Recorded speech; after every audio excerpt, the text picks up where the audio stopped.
Good. Good. All right. Tight week.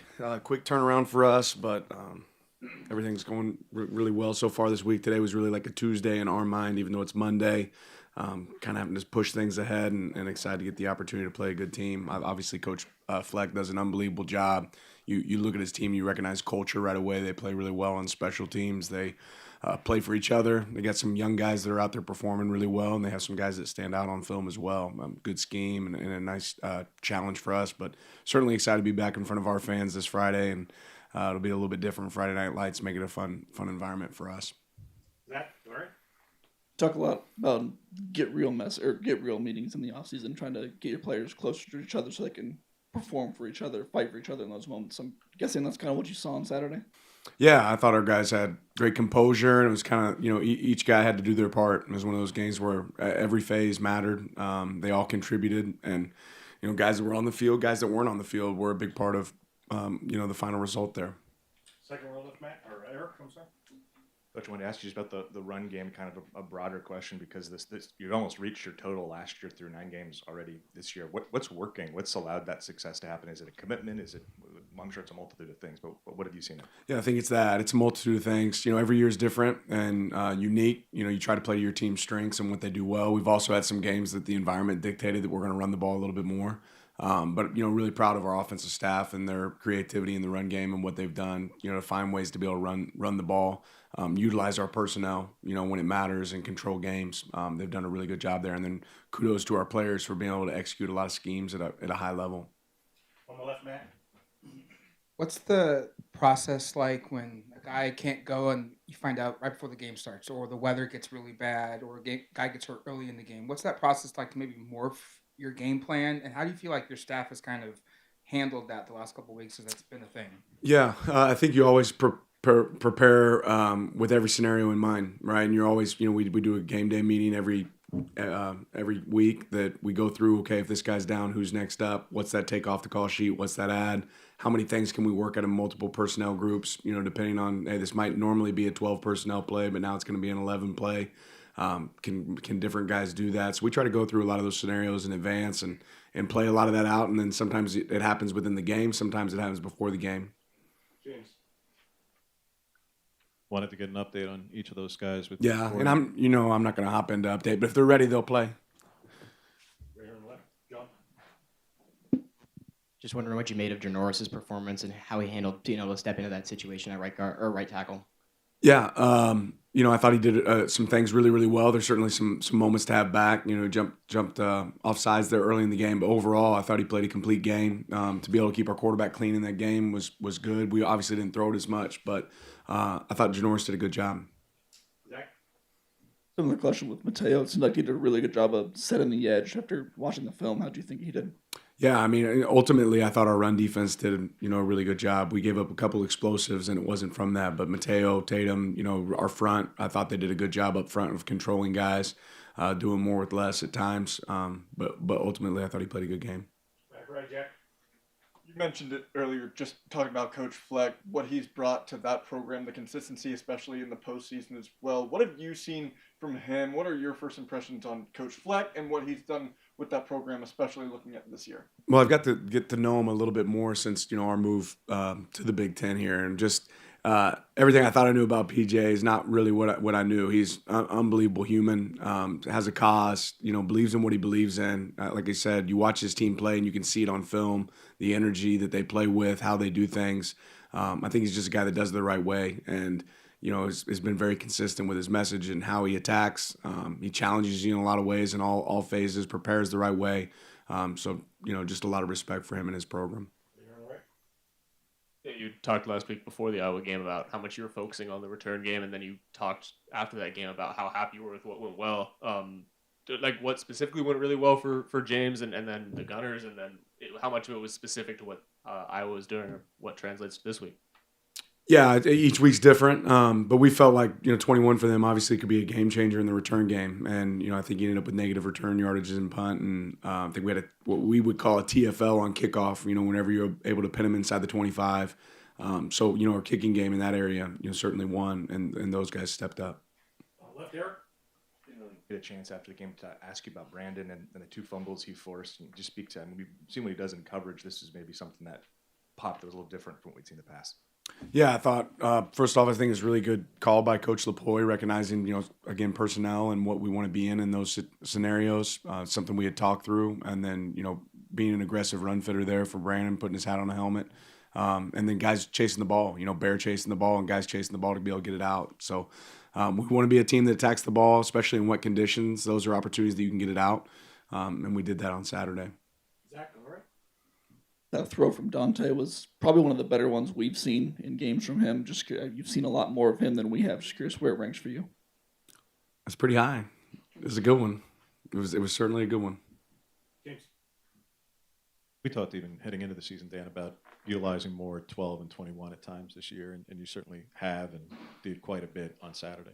How much of that was part of the plan going in because you knew you'd be a little shorthanded, and how much of that became necessity once Gary went down in particular? Ultimately, all a combination of both. You try to figure out who you have early in the season, and also what you like. And we happen to like both. We've been really good. I think we've probably had more 21 personnel sets than any other team in the conference this year, and that goes back to trying to utilize the personnel that we have. We feel really confident about our guys in 12, and really like our guys in 11 too. So. But yeah, certainly some of that played into, when you're down some people, you're going to, lean into some of those other groups. Back to Finney, he's starting to generate some national discussion as maybe not just a freshman All-American candidate, but just a pure All-American. What are your thoughts on just his development, his growth, and what's made him so successful since day one?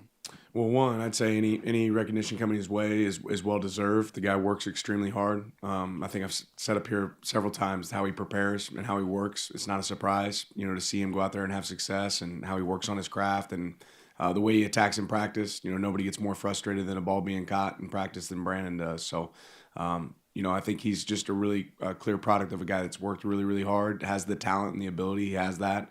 But when you put those things together, you get a really special player. Back right, Jack.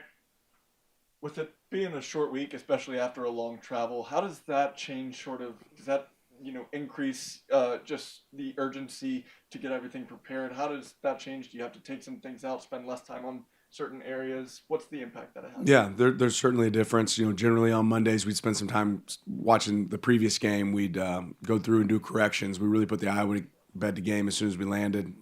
Graded it, put our notes down as coaches, but moved right on to Minnesota, and then you lose a practice. So we started the day as a Tuesday practice.